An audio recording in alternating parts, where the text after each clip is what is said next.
Thank you very much, Susan. So we've got some time for questions and comments for Susan. Who would like to go? Thank you very much, lady in the middle there. Hi, I'm Noelle Hudson from Queensland Shelter. I'd like to pick up on the point at the end where you say we don't do very well in looking at the cost savings, and it draws on a point from a previous question about the savings over time that we were discussing about. I think in housing as a general, a lot of our research, and we are obviously a policy peak, is trying to display the benefits of housing overall. And I think when you were saying that it would be good to show the health savings budget, it would also be good to link that to how people are connected into the workforce because they're healthier, so therefore you've got savings and actually income being generated, and education outcomes for children.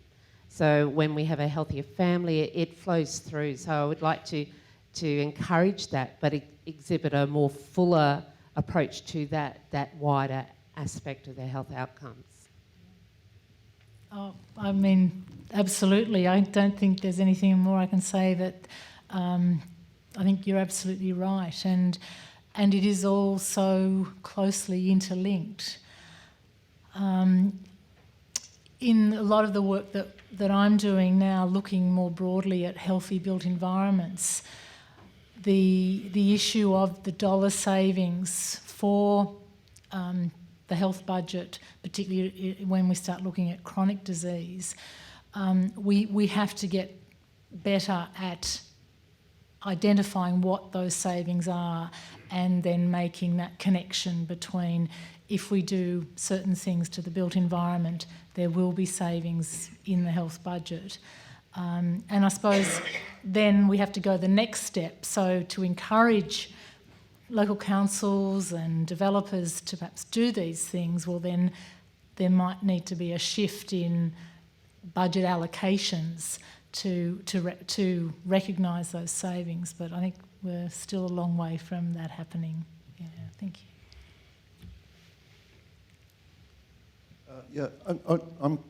I'm curious that there are two, probably a number, but at least two factors that kind of interact on both housing and health, and I don't know whether they're kind of intermediate factors or what, but there wasn't any discussion in the results. I'm just wondering whether they came out in the panels. I mean, one was the obvious impact of ageing, and you know, ageing, health, housing, that kind of connection. And the other thing is the spatial thing. You know, concentrations of disadvantage and the impact on housing and on health.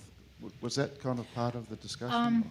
Well, we did do quite a lot on ageing. We looked at housing issues around older communities, older families, individuals, and we also looked at children and housing. So there were issues we looked at there. We didn't so much look at the spatial concentrations.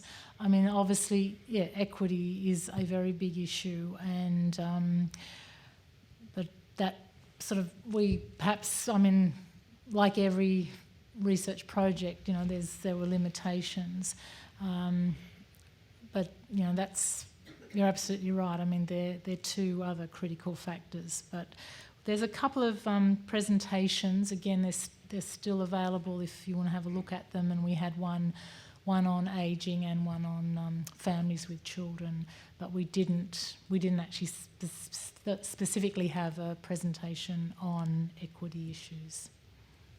We have just started a new 3-year program of research on spatial concentrations of disadvantage.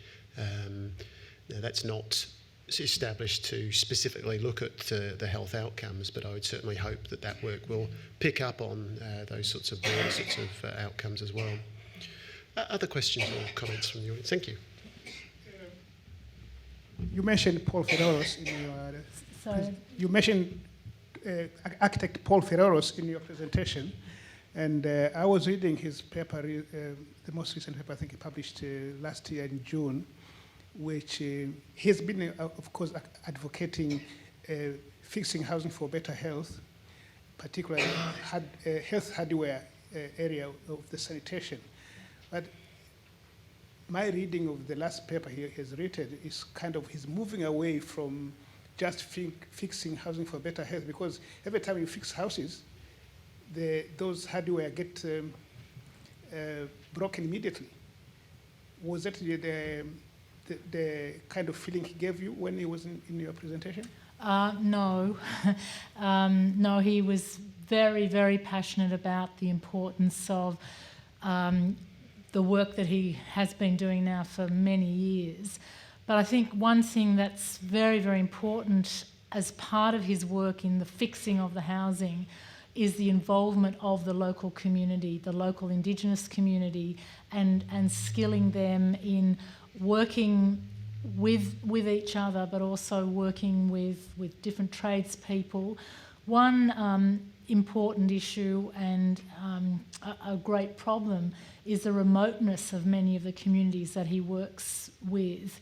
And whilst, you can have really great government projects, if the quality of the tradesmanship is not high, if things aren't provided as they should be and they break down very quickly, and then there's not the tradesperson to come and fix those up, or the skills in that community, then that can break down. But he really stressed the critical role of the community in the success of this program.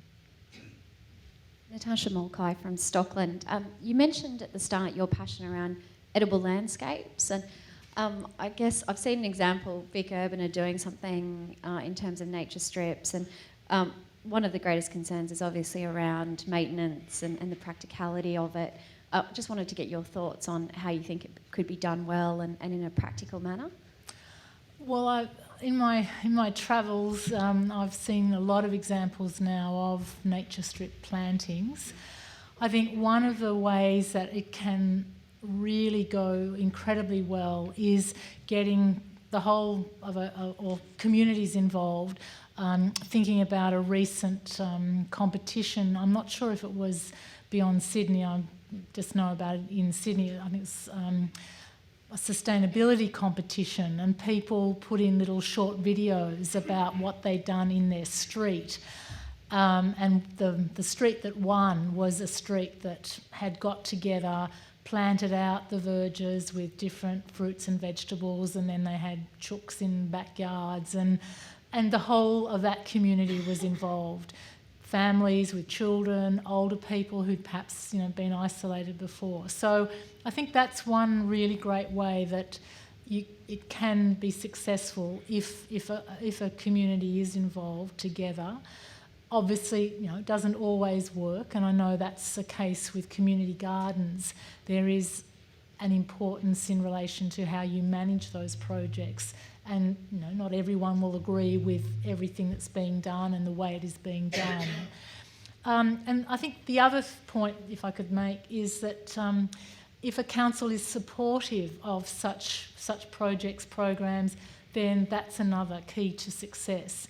And I do know of some councils that actually have guidelines to assist people if they want to plant out the verges, what they should do, and issues around good things to plant and that sort of thing. So there's two perhaps issues that you could take on board.